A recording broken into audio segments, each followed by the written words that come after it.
coming at you with a Tactics Talk. Thanks for tuning in and welcome back to Tactics Talk. We've got LpBronco today on this episode. He's in a 357 top tier in a T95E2, a tank I have not featured on the channel yet because this is a reward tank for recruitment. If you recruit another player and they reach tier 10, then you get the tank. Of course, what people do is they make an alternate account and they play that account and then they get a free tier 8 premium tank. But however you get it, whether legitimately brought a friend in and they play, or you play a reroll account, I suppose Wargaming doesn't care either way. In any event, LP's got his, and he's on Corellia, logged into the northeast spawn, and he's driving around Cap for a moment. They have an SPIC running around, and he puts a shot in him. Pretty accurate gun, actually. This is something of a cross between a Pershing Patton thing, I guess, T20. I don't know. It's I didn't look it up. Somebody tell me down below, but it is basically an American medium tank at tier 8, which is going to give it a decent turret, although it's got the big tumor that you can see right there.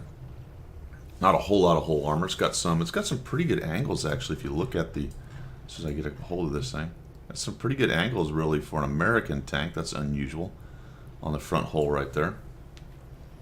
And a punchy little 90mm gun.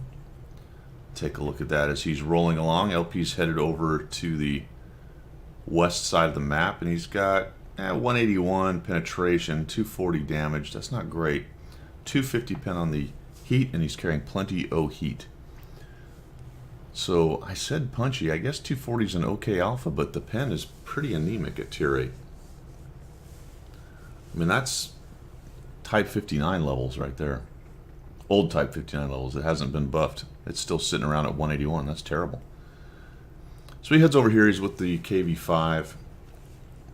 Early positioning is always important in this game. The teams are even at 4 losses apiece, and we're headed over here. We're on the northwest side, kind of trying to figure out what to do. He's got a few tanks that have pushed down into the southeast, but really his tanks are spread all across the place.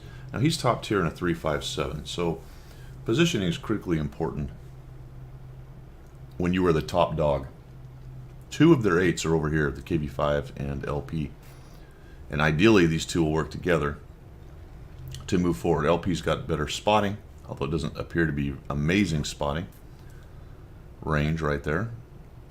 The KV5 has not very good, but he's got a fast reload, decent gun for this game anyway. All right, for this particular 357 game. But LP seems to be a little indecisive here, and he's going to illustrate something he does a bit in this game, which was kind of interesting to me because he's doing a lot of flexing back and forth. But I'm going to be honest, I don't see a lot of what the purpose is. Now I think what's happening here is he's headed back down to the southeast side because he sees they've got a decent push going on. Their IS-6 has not been seen yet. Their Scorpion is sitting up on the cap. That's helpful. That means one of their best guns is more or less out of the game unless one of his team blunders into the middle. The KV-5 is probably going to suffer from the Scorpion sitting over there because he's just pushing down into the enemy. Meanwhile, LP has flexed back over here. So I would say LP, pick one or the other. It's good to flex back, but I probably would have went to the southeast to begin with this tank. Had you been down there, hold down on that corner, I think you probably could have punished all these guys as they pushed in pretty hard. But as it is, we're back where we need to be right now based on the situation at hand, and he's taking a shot at the Black Prince. You're going to have a hard time going through the side of that thing at that angle. Looks like you're calling up the heat, and you probably want to go through the flat plate of the turret if you can. Now, he's hull down right there. In fact, he's completely covered up other than maybe a sliver of his tank. There's a KV-2 about ready to peek around the corner. There's also a T94E2 lurking around over there as well. Sort of looking for a shot on this Black Prince into the dirt. Taking a look over onto the west side, the KV-5 is still alive. There's a couple scouts helping him. That's helpful. As I said, the Scorpion G has flexed over there, punishing the big heavy who's trying to get into there, and I guess he's hiding behind a rock or maybe sitting in the open there. Not really sure what that KV-5 is doing. T-34B moves in. Sorry, T-34-3, not B. That's a 3, not a B. Need my glasses. T-34B is a heavy. Finally gets spotted. And now I've got that high beat DPM, pretty good pin Tiger come in here, and he's going to start punishing this Black Prince. There's a bounce. 34-3 with that relatively, again, low pin, derpy 390 Alpha Russian gun. Russian design gun. There you go. Now you're seeing a flat plate, so you put one through. That's good. Yeah, and I would try to move up towards the turret as well, just like you're doing. And you catch him on the side of the turret. Away from the mantlet, goes through. KB5 still alive, but there's the IS-6. It showed up. It's now fighting the KB5. One of their scouts. Well, actually, it looks like both their scouts are alive. KB2 is still alive and doesn't see you, which I don't quite understand, but there you go. It does have pretty bad spotting, and also interesting, this guy doesn't see you. Able to put a shot into the corner of his tank. The spotting position is at top of the turret, and then at the gun mantlet roughly. And just must not have had either one of those enough around the rock to see any of your tank. And this is a good idea. Let's go clean this 34-3 up. The KB5 is 1, at least for the moment over there. There's still some guys over there, but he's alive. Unfortunately, both his scouts are dead. You eat a snapshot, unlucky, from the T-34-3, who was actually looking somewhere else. And I thought you were going to take a peek around here. Now, it is a KB2, so he's going to do damage to you. It would be pretty nice if you took him out. There's also a 12T and an E25. I think you had that whole side handled.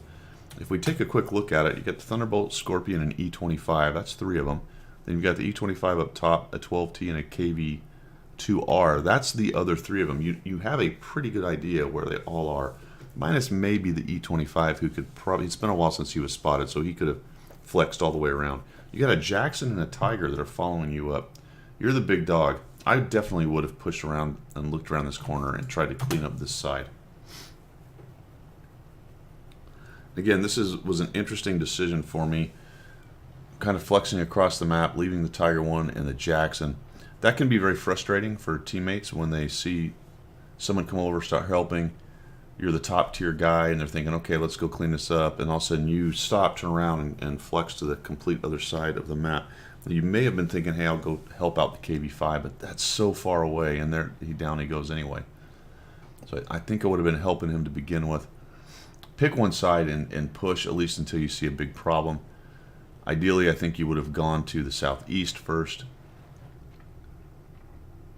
I just don't find that north push and then down, moving south from the west side to be that effective on this map. There's just too many campers and open space out there. And if you don't take your top tier tank over to where the important bits of the map are, you can really get in trouble. And this poor Tiger 1, unfortunately, has pushed up here alone. He's probably getting hammered by, I can't see him anymore, he's probably getting hammered by the Scorpion because he's up top. The E25 is DPMing him, whatever I'm trying to say. And the 12T is also, looks like he's circling and harassing him. So you're going to lose this Tiger pretty quick. And that was a full hit point Tiger. With your support, you could have easily cleaned out that side. And there goes the Tiger. So that hurt. Churchill's just sort of sitting in a bush. There's the Scorpion. He's hurt, so that's going to be helpful. Unfortunately, you do a crit no damage to him, which blows my mind. There we go. Down he goes. And this is the right decision to get up here and take this Thunderbolt out. Now, the thing you got to think about is those guys are all going to be up on the hill probably. All 3 of them, more than likely. I would have just charged this Thunderbolt with your reload speed. You might have taken one more shot. You need to shoot away from the mantlet on those Thunderbolts. It's a small target to the right or left of the mantlet, but the mantlet's thick. You're going to have trouble going through that. Now you're going to take hits from these guys, and you need to just charge down, go around this Hulk and take this Thunderbolt out. I'd have done it much faster than that. You got to get rid of this guy.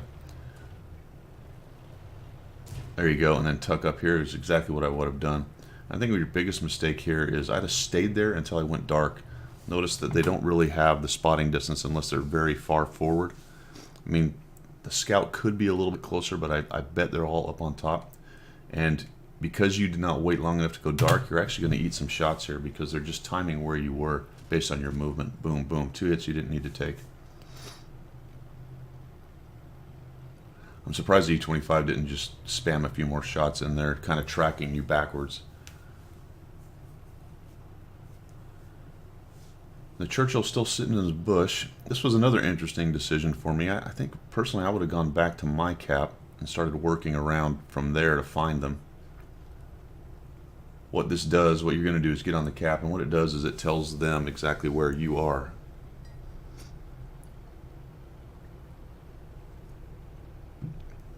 The problem with that is there's 3 of them, and if they do this in any kind of coordinated fashion, they should be able to eat you alive. But we shall see what happens here. We're at 1700 damage, 385 spotting. We got 4 kills. There's 3 tanks left on the enemy and 2 on yours. Churchill does not seem to be much help. There's the 12T. Alright, so the 12T is going that way. And you're going to go to cap. I think right now I'd immediately cut a right turn, spun right back around, and tried to go find that guy. I don't think I would have gone on cap, because what they know now is the 12T has you flanked on that side. The E25 is pretty fast, and I think you went way too wide right here, by the way. You're completely exposing yourself to any of those guys here. If you were going to go to cap, I'd have cut straight up into this little notch right here. If they had any kind of brain, there you go, there's 1 hit, didn't need to take. If they had any kind of brains at all, they'd wait. So you know the E25 just hit you, so he's probably still up there. In fact, there's the KV2 lit. He's already moving towards you. The E25 is still up top. And what happens here is this 12T makes a very bad move. Comes in for a shot, and you just take him down just like that. And that was terrible. Once he knew that you did not come after him, I'd have probably hung out around here and hid for a bit, waited for that KV2 to come up, and maybe even the E25 to move. But as it is, they just lost a tank for no real reason.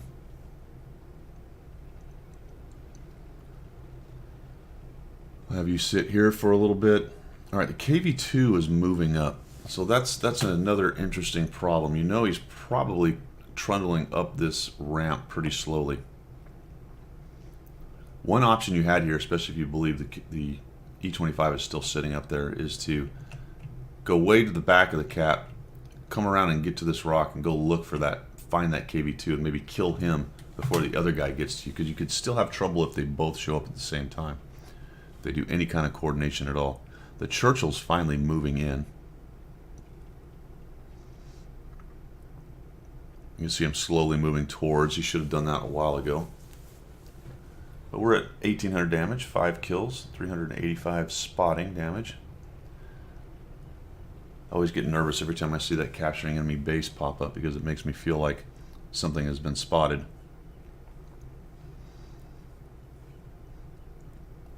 Another thing I might have changed right here as well, LP, I probably would have put my front armor this way, pointing down, because if they come around that corner, I want my front armor right there, not my side. Also, I'm a little bit hidden if they show up behind me, even if I'm turned around. And if they do show up behind me right here, I'll just flee forward. So I'll drop down below this terrain and then spin around and deal with anyone coming at me hull down from this direction. This one, I think, is the way you've chosen is probably the worst possible angle to sit here at. If they come around here, they got you right in the side. If they come around here, your only option is to slowly back down. So you can't really defend yourself well by pointing straight up like this into this rock. Remember that forward is your fastest direction. And the E25 just rolls up here like an idiot. He takes a shot and then he just rams you, which I don't. It's hard to understand. And I expected the KV2 to come right up and over, but nope, he was a little bit late doing that. You're actually running into the dead E25 behind you, but you're able to actually get your gun around and shoot before he does, and down they go. 7 kills, 2,287 damage, 385 spotting. Well, it took a while to get there, and I think there were probably definitely some positioning decisions you could have done better in there, but at the end of the day, it's a 7-kill game with 2,287. Thanks for sending that in. That's a tank that I haven't had on the channel yet, so I do appreciate that. Man, is that a hole? Wow. Ouch. Right through the, 2 of them, right through the mantlet.